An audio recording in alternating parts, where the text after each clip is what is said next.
কদিন আগে আশরাফুল বলেছিলেন তিনি যদি নির্বাচক কমিটিতে থাকতেন তাহলে অবশ্যই মিরাজকে তিনি বিশ্বকাপের 15 সদস্যের স্কোয়াডে অন্তর্ভুক্ত করতেন এবং কি যুক্তরাষ্ট্রের বিপক্ষের প্রথম ম্যাচে টাইগারদের ব্যাটিং ধসের সময়ও মিরাজের কথা বারবার সবার মুখে আসছিল। হয়তো সেই সময় মিরাজ দলে থাকলে তার ব্যাটিং দিয়ে দলের রানের খাতা সচল রাখতেন আরও এবং কি বল হাতে রাখতে পারতেন বড় অবদান। তবে সেসব কথা এখন বলে লাভ নেই, বিশ্বকাপে মিরাজকে দেখার কোনো সম্ভাবনা নেই। তাই বলে তো ঘরে বসে থাকলে তো আর চলবে না, তাই তো মিরপুরের মাঠে অনুশীলন করতে চলে এলেন মেহেদী মিরাজ। মিরাজ বিশ্বকাপ দলে জায়গা না পাওয়াতে অনেক আলোচনা সমালোচনা হচ্ছে। কেউ বলছেন তাকে না নেওয়া সঠিক সিদ্ধান্ত, আবার কেউ বলছেন স্পিনার তানভীর ইসলাম বা অফ ফর্মে থাকা লিটনের বদলে তাকে নিতে পারত। তবে সেই সব আলোচনা সমালোচনায় কান না দিয়ে মিরাজ নিজের কাজটা ঠিকভাবে করে যাচ্ছেন। যেটা চলে গেছে সেটার জন্য আফসোস না করে বরং যেটা আসছে সেটার জন্য নিজেকে প্রস্তুত করছেন। 4 জুন থেকে 30 জুন পর্যন্ত চলবে টি-20 বিশ্বকাপ, এরপরই শুরু হবে দ্বিপাক্ষিক সিরিজ। এফটিপি অনুযায়ী এবছর আরও 10টি টেস্ট ম্যাচ খেলার কথা আছে বাংলাদেশের।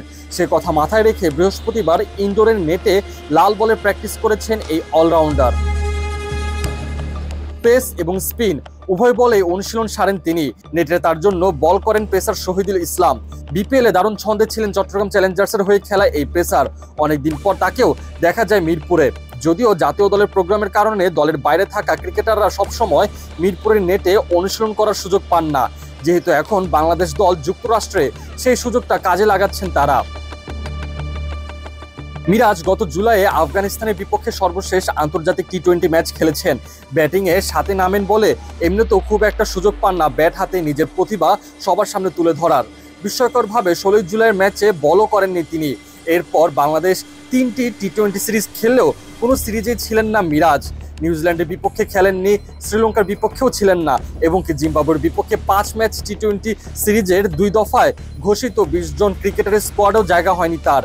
কিন্তু মিরাজ এবার বিপিএলে ছিলেন দারুণ ছন্দে, ব্যাটে বলে ছড়িয়েছেন দুটি, ছিলেন বিজয়ী দলের সদস্য। এমনকি সম্প্রতি পারফরমেন্স বিবেচনায় লিটনের তুলনায় বেশ এগিয়ে আছেন মিরাজ। বিপিএলে 218 স্ট্রাইক রেটে ব্যাট করার রেকর্ডও রয়েছে তার। তবে এত সব কিছুর পরও বাদ করতে হয়েছে মিরাজকে, আর টানা অফ ফর্মে থেকেও ভরসা রাখা হয়েছে লিটন দাসের উপর। নুরুল হাসান সোহান, সাদমান ইসলামদেরকেও দেখা যায় ফিটনেস ট্রেনিং করতে। সোহান জাতীয় দলের সব ফরম্যাটের বাইরে আছেন। সাদমান শ্রীলঙ্কা সিরিজেও টেস্ট দলে ছিলেন, তবে ম্যাচ খেলার সুযোগ পাননি। সামনে অনেকগুলো টেস্ট সিরিজ আছে, তার আগেই নিজেকে প্রস্তুত করছেন এই ক্রিকেটার।